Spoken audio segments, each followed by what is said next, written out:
Alrighty folks, welcome to StormTopia.com daily forecast video here with you once again to discuss the storm coming up for Saturday, and it will be a storm. Some folks I think see easily 6-8 inches out of this one. It won't be anywhere in southern New England though. Here's the current water vapor imagery. What you're noticing right now is that there's two disturbances that are ready to phase, and they're not going to phase unfortunately in time. They will eventually phase in eastern Maine, which is why eastern Maine sees the heavy snow out of this one. And here's the deal. Current radar imagery right now also showing you that if we were to animate it, which doesn't seem to be animating anymore, you can see it's just starting to come up into western Pennsylvania.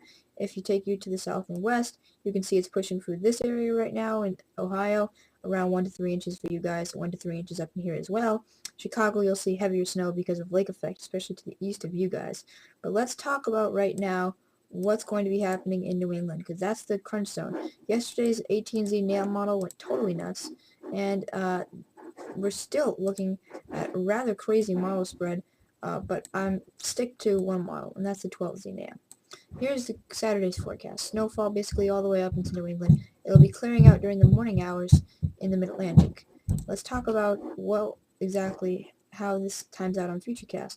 By the time we get out to around the morning hours. Again, it's wrapping up in New Jersey, just getting started in southern New England. You see a quick burst of snow all across New England. Then it just condenses to eastern Massachusetts, then pushes on into eastern Maine. Eastern Maine sees the longest duration snowfall. They also are close to the storm system and see some of the heaviest snow. And here's how much snow I think you can expect. Now, these are very generalized amounts. Some folks will see isolated more or less. Southeastern Massachusetts could see up to 6 inches, although I think 3 to 5 with an isolated 6 makes sense. According to 3 inches for most of Pennsylvania. In fact, I'll take you on into detail. Out in the west, Chicago probably looks at it around 1 to 3 inches for you guys. Heavy lake effect snow right back in here. And then, according to 3 inches all the way back for this area, 3 to 6 in the West Virginia mountains, up to 6, even 8 or 10 inches at the peaks, according to 3 inches through Pennsylvania.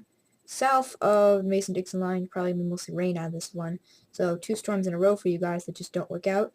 2 storms in a row that won't work out for central Massachusetts. Looks like just according to 3 inches for you folks. And then 3 to 6 inches of snow across eastern Massachusetts. 6 to 9 inches of snow across eastern Maine. 3 to 6 across further points west in eastern Maine. In terms of how things time out specifically tomorrow in southern New England, there will be a rain-snow line to contend with. Let's talk about how things work out with that rain-snow line. This graphic is courtesy of the National Weather Center in Taunton, and what you can see here is that the light blue just sort of indicates flurries. The darker blue indicates snow that is falling at an accumulating clip. So you can see by 4 a.m. in the morning, it's already beginning to push in. By the time we make our way out to 7 a.m., it's pretty much overspread the entire area. 10 a.m., sure. Check out what happens by the afternoon hours. It sort of condenses into eastern Massachusetts and then heads out quickly.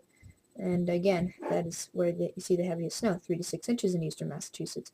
Boston, 3 to 4 for you. And then on the higher end of the scale, possibly 5 to 6 for a place like Brockton, Abington. Okay, that's pretty much it for now, guys. Have a good day.